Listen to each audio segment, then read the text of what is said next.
Agoy, hindi pa nga nakakaalis ay inaantok na ang baby love na iyan.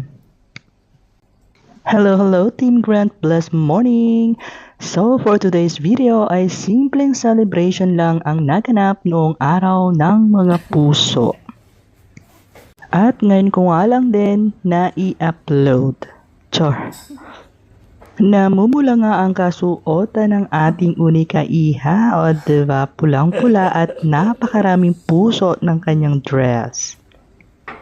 Na super like ni Daddy Jimmy and ng baby Jamie. At syempre, may pa-flowers ang daddy para sa aming dalawa, o diba? Super kilig nga din ang baby Jamie at napapalundag sa tuwa nang bigyan ng daddy niya ng flowers and chocolates.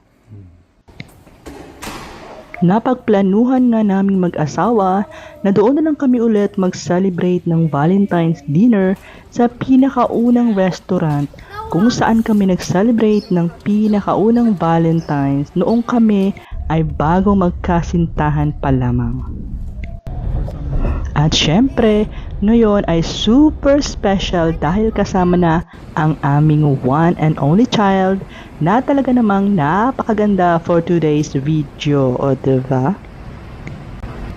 Nasa city ang hotel kaya naman medyo inagahan namin ng konti para sa travel time na 30 minutes lang naman. And yes, nandito na nga kami sa hotel and super na-amaze na naman ang baby Jamie at napapawaw talaga siya nang makita ang magagandang flowers na iyon. At meron din silang pa red carpet talaga, o diba? And nandito na nga kami sa The Foundry. Ang isa sa mga favorite namin ni Sir, o diba? At ang ganda naman talaga ng table setting nila, namumula talaga. At pati ako ay na-upbeat na rin, super na-excite na rin ako, and yes, gutom na rin.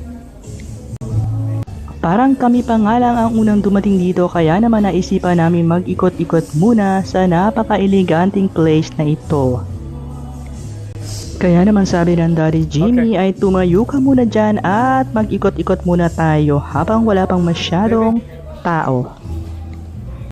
Konting ikot-ikot, picture dito, picture doon, at maya-maya nga lang ay naupo na kami para magpa-serve na ng aming foods for tonight's dinner.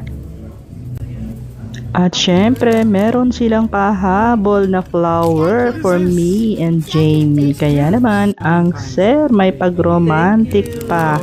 This is for me and Jim. Aba? Konting minuto nga lang ay nag-umpisa na kami magpa-serve ng aming foods at nangungulit na rin ang baby girl dahil gutom na talaga siya at excited na sa mac and cheese na buti na lang ay available. At nauna nang na-serve ang mga bread na ito na nagustuhan din ng ating baby Jamie. And yes, kitang-kita nyo naman sa kanyang mga ngiti na sobrang excited siya sa kanyang mac and cheese. You wanna try?